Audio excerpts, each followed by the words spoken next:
ಏನು ಈ ಸೀಸನ್ ಅಲ್ಲಿ ಇನ್ನು ನೀವು ಅವರೇ ಬೇಳೆ ದೋಸೆ ತಿಂದೇ ಇಲ್ವಾ? ಬಂದ್ಬಿಡ್ರಿ ನಮ್ಮ ಕುಮಾರಸ್ವಾಮಿ ಲೇಔಟ್ಗೆ. ದೋಸಾ, ವಡಾ, ಖಾರಾಬಾತ್, ಕೇಸರಿಬಾತ್, ಪಲಾವ್, ಚಿತ್ರಾನ್ನ ಎಲ್ಲಾನು ಕೂಡ ಅವರೇ ಬೆಳೆದೆ. ಈವನ್ ಆಲೂ ಟ್ವಿಸ್ಟರ್ ಕೂಡ ಅವರೇ ಬೆಳೆದೆ.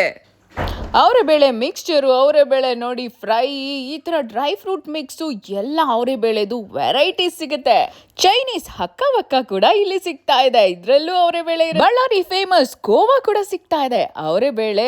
ಹುಬ್ಳಿ ಸ್ಪೆಷಲ್ಲು ಗಿರ್ಮಿಟ್ ಕೂಡ ಬಾ ಏನ್ ಸಖತ್ತಾಗಿತ್ತು ಗೊತ್ತಾ, ಟೇಸ್ಟು ಮಜ್ಜವಾಗಿತ್ತು. ನಮ್ ಇಡೀ ಕರ್ನಾಟಕನೇ ರೆಪ್ರೆಸೆಂಟ್ ಮಾಡೋ ಹಾಗೆ ಎಲ್ಲ ಬಜ್ಜಿ ಬೋಂಡ ಎಲ್ಲವೂ ಇತ್ತು ನೋಡಿ, ಜೊತೆಗೆ ಚಾಕ್ಲೇಟ್ ಕ್ಯಾಂಡಿ ಕೂಡ ಮಕ್ಕಳಿಗೋಸ್ಕರ. ಇದು ಕುಮಾರಸ್ವಾಮಿ ಲೇಔಟ್ ಅವರೇ ಬೇಳೆ ತಿಂಡಿ ಮೇಳ 23ನೇ ತಾರೀಕಿಂದ 26ನೇ ತಾರೀಕುವರೆಗೂ ನಡೆಯುತ್ತೆ. ಬೆಳಗ್ಗೆ 11 ಇಂದ ಸಂಜೆ 9 ಗಂಟೆವರೆಗೂ ಇರುತ್ತೆ. ಫುಲ್ ಶಾಪಿಂಗು ಮಾಡ್ಬೋದು, ಮನೆಗೆ ಬೇಕಾಗಿರೋ ಎಷ್ಟೋ ವಸ್ತುಗಳು, ತಿಂಡಿಗಳು, ಬಟ್ಟೆಗಳು ಎಲ್ಲ ಸಿಗುತ್ತೆ. ಜೊತೆಗೆ ನಿಮ್ಗೆ ಇಲ್ಲಿ ಮಕ್ಕಳಿಗೂ ಆಟ ಆಡ್ಕೊಳ್ಳಿಕ್ಕೆ ಸಿಕ್ಕಾಪಟ್ಟೆ ಆಟಿಕೆಗಳು ಕೂಡ ಇದೆ, ಎಲ್ಲ ಟಾಯ್ಸ್ ಇದೆ, ಜೊತೆಗೆ ಗೇಮ್ಸ್ ಆಡ್ಬೋದು. ಜೊತೆಗೆ ಜನ ಅಂತೂ ಫುಲ್ ಆಲ್ರೆಡಿ ಕ್ರೌಡ್ ಅಲ್ಲಿ ಬರ್ತಾ ಇದ್ದಾರೆ ನೋಡಿ. ಇಲ್ಲಿ ನಿಮ್ಗೆ ಇಂಟ್ರೆಸ್ಟಿಂಗ್ ಆಗಿರುವಂತ ಈ ತರ ಹಿಟ್ ದ ಗ್ಲಾಸ್ ಇದೆ, ಹಾಗೆ ಗನ್ ಶಾಟು ಇದೆ. ಬನ್ನಿ ಬೇಗ ಬನ್ನಿ.